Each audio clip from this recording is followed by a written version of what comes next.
तो प्रदोष व्रत का नियम जो आप ले रहे हैं, प्रदोष व्रत को जो आप श्रवण कर रहे हैं, उसको जरा ध्यान से सुनिएगा। सबसे पहले स्नान ब्रह्म मुहूर्त का, सुबह का, उसके बाद में फिर आसन पर बैठकर भगवान की भक्ति को धारण करना, ये प्रदोष का मूल तत्व। प्रदोष व्रत करने वाले को भोजन नहीं करना चाहिए, ध्यान दीजिएगा। फलाहार करो, उसमें भी नमक का सेवन मत करो। प्रदोष व्रत में नमक का सेवन वर्जित होता है। कारण क्या कारण होता है? उसका एक कारण माना गया नमक की वर्जितता। जिस समय पर एक नगर में एक ब्राह्मणी रहती थी, बहुत भाव से सुनिएगा, प्रदोष व्रत नमक को त्यागने का भाव। एक ब्राह्मणी रहती थी एक नगर में, उसका पति नहीं था, छोटा सा बालक एक साथ में रहता, छोटा सा बालक। अब ब्राह्मण के घर की धर्म पत्नी है,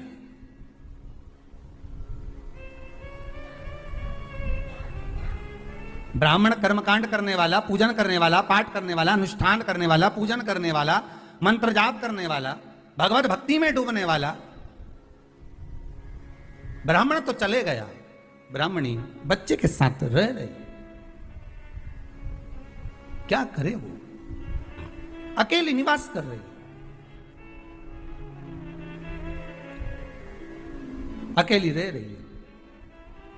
और ब्राह्मणी बच्चे के साथ भ्रमण करती रहती, घूमती, कहीं कहीं दर दर जाकर कुछ भिक्षा को मांग कर लेकर आ जाती। और भिक्षा लाने के बाद में उस भिक्षा को जब लेकर आती तो अपने बच्चे को भी खिलाती और स्वयं भी उसका पान करती। एक दिन ब्राह्मणी भ्रमण करते करते प्रदोष काल के समय पर शिव मंदिर में प्रवेश करी। प्रदोष काल के समय पर, और शंकर मंदिर में जब प्रवेश करा, प्रदोष काल किसको कहते हैं? सूर्य अस्त हो रहा हो, रात्रि प्रवेश कर रही हो, दोनों का जब मिलन हो रहा हो, वो प्रदोष काल कहलाता है। दोनों का जब मिलन हो रहा, सूर्यास्त हो रहा हो, रात्रि अपना चरण बढ़ाने के लिए आगे बढ़ रही हो, और दोनों का जब मिलन हो रहा है, वो प्रदोष काल है, वो प्रदोष का समय है। ब्राह्मणी मंदिर में प्रवेश कर रही, जब ब्राह्मणी मंदिर में प्रवेश करी, मंदिर के अंदर पहुंची, प्रदोष काल का समय था, प्रदोष का समय चल रहा था। और प्रदोष काल के उस समय में, प्रदोष काल के उस समय में जब ब्राह्मणी ने देखा कि कोई भगवान की भक्ति में लगा हुआ है, भगवान के रस तत्व में डूबा हुआ है। आज ब्राह्मणी के पास में कुछ पदार्थ नहीं है, अपने बच्चे का पेट भरने के लिए कुछ सामग्री नहीं है, और कुछ आस लेके वो प्रवेश करिए, कुछ आस लेकर वो अंदर प्रवेश कर जाती है। कोई ऋषि की पत्नी, कोई ब्राह्मण जन की अर्धांगिनी उस प्रदोष के समय पर शंकर का अभिषेक पूजन कर रही थी, भगवान शिव की आराधना कर रही थी, भगवान की भक्ति में डूबी हुई थी, कुछ पाने के लिए चली गई। ये कुछ पाने के, और इसके मन में आया कि मैं कुछ, मुझे भोजन का कोई पदार्थ मिल जावे, मुझे कुछ भोजन मिल जावे, और जब मुझे भोजन मिल जाएगा तब मैं जो पाऊंगी अपने बच्चे को भी पाऊंगी। पर जिस मंदिर में वो प्रवेश करी थी, जहां पर नारी पूजन कर रही थी शंकर की प्रदोष काल में, वहां पर पड़ी हुई कुछ वस्तु को इस ब्राह्मणी ने मांग लिया।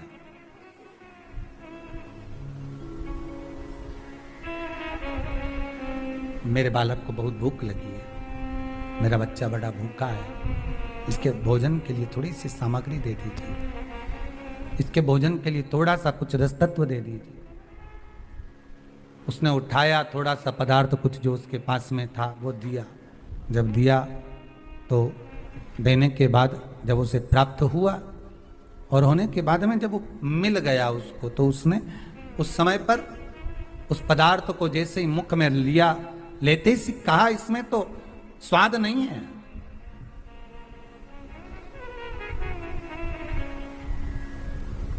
इसमें स्वाद नहीं है।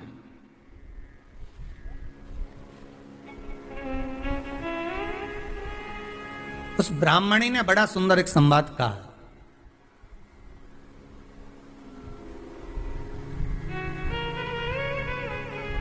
घर का जो बड़ा होता है ना, घर का जो भय होता है, घर का बुजुर्ग जो होता है, घर का जो प्रथम स्थल प्राप्त करने वाला, मेन कुर्सी पर, अच्छी जगह पर जो बैठने वाला होता है ना, ब्राह्मणी कहती है वो कभी किसी वस्तु में ऐब नहीं देखता, मिनक नहीं निकालता। जब समाज के अन्नकूट होते हैं, समाज के जब अन्नकूट होते हैं महाराज, समाज के जब अन्नकूट होते हैं, बड़ी बड़ी समाजों में जब कार्तिक महीने में अन्नकूट महोत्सव होते हैं, बहुत सारा प्रसाद बनता है। जो बुजुर्ग होते हैं ना, बड़े समझदार लोग होते हैं ना, तो अन्नकूट की जब प्रसाद खाने बैठते हैं ना, उसमें नमक नहीं भी होता ना, तो नहीं बोलते कि इसमें नमक नहीं है। पर जो हमने डोनेशन दिया है, जब तुम आए थे समाज वाले, तो हमने 1000 का लिफाफा दिया, 500 का लिफाफा दिया, 2000 का लिफाफा दिया, और भोजन ऐसा बनवाया। एक व्यक्ति वो जो खाकर चुपचाप चले गया, और एक व्यक्ति वो जिसने प्रसाद पर उंगली उठाई।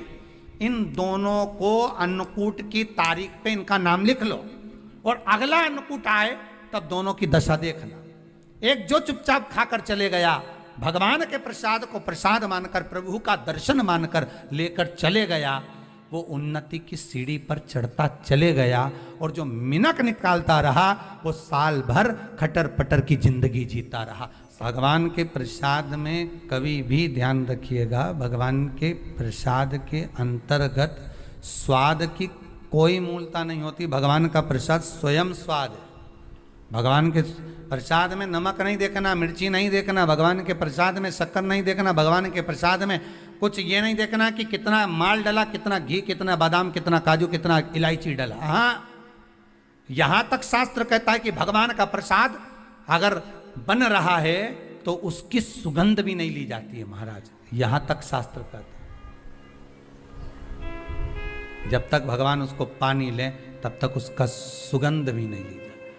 और कई कई जगह तो भगवान को प्रसाद अगर सूखा सामान हाथ में आ गया, इलायची कैसी है, मंदिर के अंदर जाने वाली है भगवान को डलने के लिए, लाओ यार किसकी दुकान से आई इलायची बताओ, इलायची तो 25 बार सूंघा, हाँ हाँ अच्छी है, अब सूंघ लिया तो भगवान इसको स्वीकार करेगा क्या? अरे जम के तो बोलो। एक फूल तुमने बगीचे से तोड़ा और सोचा इसमें पहले मैं सूंघ लेती हूँ, इसमें स्वाद है कि नहीं, इस फूल में गंध है कि नहीं, इसमें सुगंध है कि नहीं, और फूल सूंघ लिया, उसके बाद तुम भगवान को देखो, भगवान स्वीकार करेगा? नहीं, भगवान स्वीकार नहीं कर सकता। धनिया पाउडर आया सब्जी में डालने के लिए, कैसी गंध है, सूंघ लिया, अब तुम डाल दिया, उसका कोई स्वाद नहीं है, उसका कोई महत्व नहीं, भगवान उसको स्वीकार नहीं कर सकता, भगवान उसको स्वीकारेगा नहीं। महाराज ब्राह्मणी ने जैसी मुख में लिया थूक दिया, ये श्रेष्ठ नहीं है। जो ऋषि की पत्नी अंदर पूजन कर रही थी प्रदोष काल, उसने कह दिया आपका चेहरा बता रहा है कि आप ब्राह्मण की धर्म पत्नी, पर आज आप दर दर जाकर अगर भिक्षा मांग रही हो, दर दर जाकर अगर भीख मांग रही हो, दर दर जाकर भिक्षा को मांग रही हो, तो इसमें आपका चेहरा बता रहा है कि आप ब्राह्मण की धर्म पत्नी। पर आज आप दर दर जाकर अगर भिक्षा मांग रही हो, दर दर जाकर अगर भीख मांग रही हो, दर दर जाकर भिक्षा को मांग रही हो, तो इसमें आपके पति का दोष नहीं है, दोष आपका है, क्योंकि आप भगवान के प्रसाद में भी जो स्वाद देखी थी ना, ये आपका एक जन्म का नहीं है, ये ना जाने कितने जन्म का है। ब्राह्मणी के मस्तिष्क में बैठ गया, वो कहा ना, वो बक्कल में नहीं अक्कल में बैठ गया कि ये स्वाद नहीं देखना। इसलिए प्रदोष व्रत के अंतर्गत ब्राह्मणी ने उस दिन से विचार कर लिया कि जैसे आप पूजन कर रही हो, जैसे आप अर्चना कर रही हो, जैसे आप आराधना कर रही हो, ऐसी आराधना, ऐसी पूजन, ऐसी भक्ति मैं भी करूंगी, ऐसी आराधना मैं भी करूंगी। अब मैं स्वाद नहीं देखूंगी। तो प्रदोष व्रत करने वाले को ध्यान रखना चाहिए कि नमक का सेवन ना करे, नमक को ना पाए, भोजन ना करे, फलाहार करिए, फल का आहार करिए, प्रयास करिए। और यदि आपने व्रत का ले लिया भोजन का कि हम तो एक टाइम फलाहार करेंगे, एक टाइम भोजन करेंगे, ऐसा भी कई लोग प्रदोष ले लेते हैं, तो वो बात आपकी है, आप तक रखो, ठीक है, अपने मन तक। ठीक है, बाबा आपकी मनोकामना पूर्ण करे, वो भी भाव रखे। बहुत बड़ा दुख आए, छोटे से रूप में निकल जाए तो समझ लेना शंकर ने कृपा कर दी। बहुत दिन से काम नहीं हो रहा था, काम तुरंत हो गया, समझ लेना शिव ने कृपा कर दी। प्रदोष काल में जाकर भगवान शंकर की आराधना कर, शिव मंदिर में जाकर अर्चना कर, प्रदोष काल में जाकर शंकर को नमन कर। अगर प्रदोष का व्रत नहीं भी करता तो प्रदोष काल में जाकर शंकर के मंदिर में एक घृत का घी का दिया लगा दे। आपको पहले भी कहा है, तुम्हारी भगवान से अगर बैर है, भगवान के मंदिर नहीं भी जाना चाहते तो भगवान की चौखट पे ही दिया लगा दो, पर लगाओ। शाम के समय पर प्रदोष काल में बेलपत्री के पेड़ के नीचे, चाहे शंकर के मंदिर के दरवाजे पर या शिव मंदिर में, अगर आप प्रदोष के दिन दिया लगाते हो, सोमवार के दिन दिया लगाते हो, तो ऐसा कोई व्यक्ति नहीं जिसको मेरे देव अधिदेव महादेव मेरा विश्वनाथ भंडार नहीं भरता हो, खाली नहीं छोड़ेगा, दे देगा, भंडार भर देगा। कमी तो नहीं रख सकता, ये पक्का। पर तुम करना ही नहीं चाह, 2-4 सोमवार करो और उसके बाद के तो महाराज जी हमने तो करा था, हमको तो मिला ही नहीं। 2-1 प्रदोष करा तुमने, अरे 1 साल करो, सारे दर भी तो अपन ठोकर खा कर आए, इतना साल निकाला अपन ने, और 6 महीना 3 महीना 4 महीना भगवान से निवेदन तो करो, दिल से कहो तो सही, नी भंडार भरे तो बात दूसरी, एक बार बोलो तो। पर जगत के लोगों के सामने जाकर मत कहना, कहना तो देव अधिदेव महादेव से कहे। प्रदोष व्रत करने वाले को प्रदोष के दिन प्रयास करना चाहिए कि रात्रि के समय पर आधा घंटा, 10 मिनट, 20 मिनट जागरण करे। जागरण मतलब थोड़ा भगवान का भजन कर ले। भले 4-5 माताएं इकट्ठी नहीं हो तो अपन अकेले ही कर लो, अपन अकेले कम है क्या भाई, अपन कम पड़े। आराधना अकेले भी करो, जागरण करो।